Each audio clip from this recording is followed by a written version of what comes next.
Baby, you and me, our twisted fantasy. We'll go up and take a seat. Hold on tight. Situation critical, it's heavy. Million blocks of obstacles, you help me. See a different view.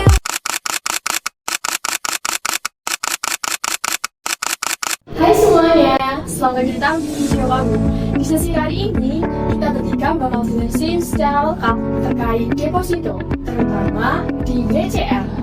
Betul banget, banyak orang hanya tahu bahwa deposito itu adalah simpanan di bank, tapi tidak banyak orang tahu bagaimana konsepnya, bagaimana manfaatnya, lalu juga bagaimana administrasi pembentukan deposito itu sendiri.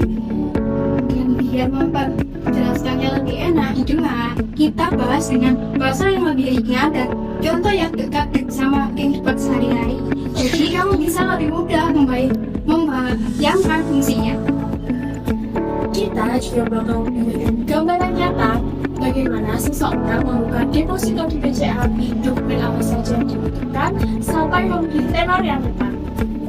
Kita mulai dari hal dasar dulu supaya semakin ngerti titik dari awal bagaimana deposito. Deposito adalah simpanan jangka, yang artinya kamu dapat menyimpan uang di bank tapi tidak bisa menariknya sewaktu-waktu. Harus menunggu jangka waktu tertentu untuk kamu mengambil uang kamu yang di bank. Bayangin, kamu punya dana yang nganggur selama 6 bulan. Daripada nganggur, dana itu bisa kamu titipkan ke bank dengan sistem deposito supaya menghasilkan dana.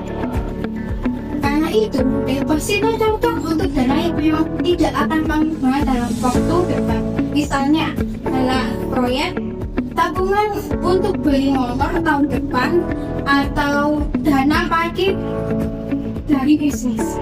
Nah, banyak orang yang mengira deposito hanya habis-habisan saja, padahal tidak selalu begitu.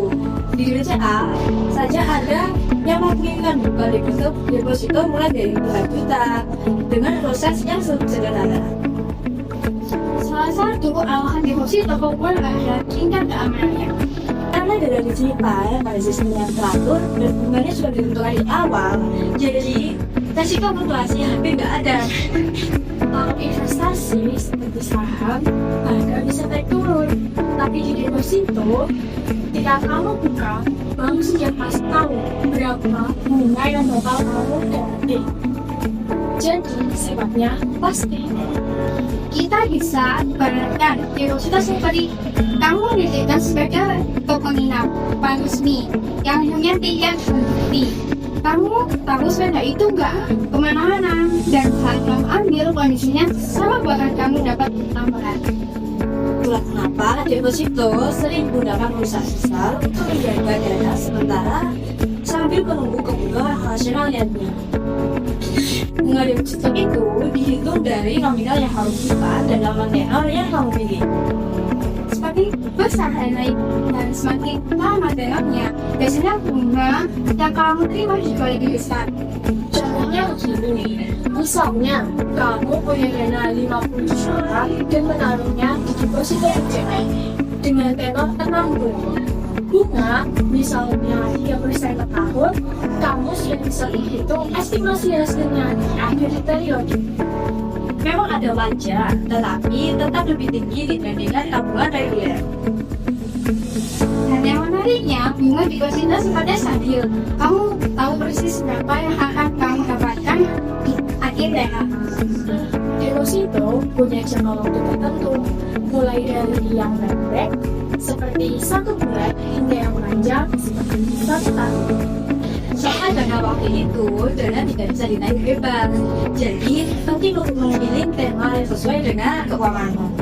Kalau kamu tipe orang yang sering butuh uang mendadak, tenor pendek seperti 1-3 bulan bisa menjadi pilihan realistis. Tapi kalau kamu mau hasil yang lebih optimal dan memang dana tidak kamu gunakan, tenor 6 bulan ataupun 1 tahun itu lebih maksimal. Di BCA, pilihan tenornya lengkap. Jadi, kamu bisa menyesuaikan dengan kebutuhan yang kamu mau. Deposito cocok banget buat kamu yang ingin menyimpan uang dengan risiko rendah. Atau buat kamu yang butuh tempat dana yang aman untuk menyimpan dana proyek, rencana jangka menengah, atau dana yang belum ingin digunakan. Anak muda pun sudah banyak yang memakai deposito karena mereka ingin belajar mengelola keuangan dengan baik. Dan pelaku partai sering memakai deposito untuk menyimpan keuntungan musiman sambil menunggu modal usaha berikutnya. Kelebihannya jelas, aman, bunganya stabil, dan jangka waktunya bisa dipilih. Tapi ada juga kurangnya, misalnya dana tidak bisa ditarik kapan saja. Kalau kamu pasangan tarik sebelum jatuh tempo, ada penalti. Jadi deposito akan untuk uang dan barang. Makanya, penting untuk memisahkan dana sesuai fungsi, dana darurat dari tabungan, dan jangka menengah di deposito. Jadi itu adalah gambaran yang jelas tentang apa itu deposito dan kenapa produk itu bisa menjadi pilihan yang aman dan stabil.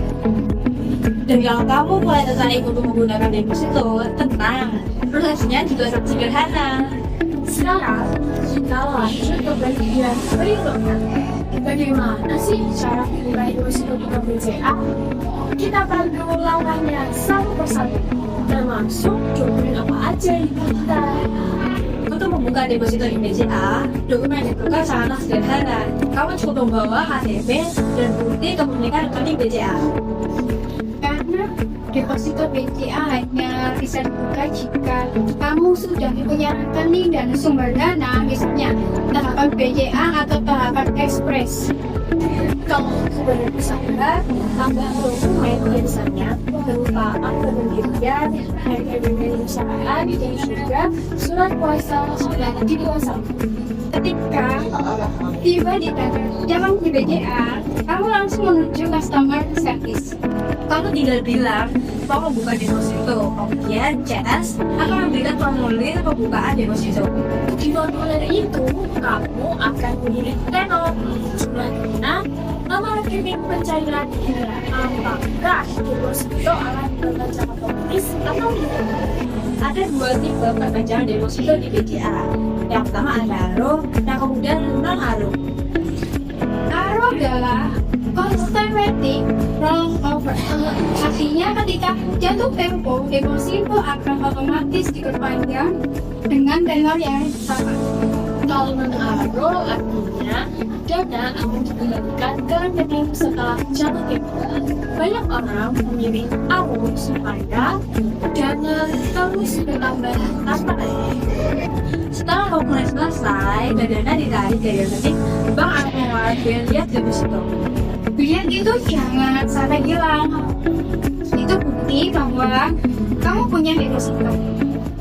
Meskipun sekarang sudah banyak di digital, tetapi fisik masih perlu dan penting untuk dibuka.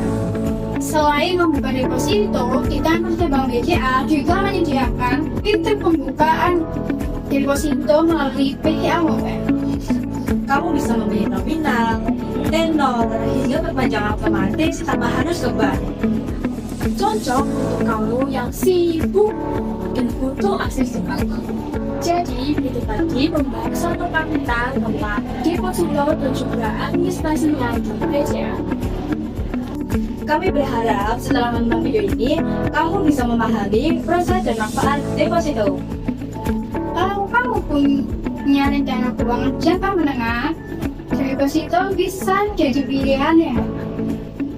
Terima kasih sudah menonton. Sampai jumpa di video berikutnya. La la la la la la la la la la la la la la la.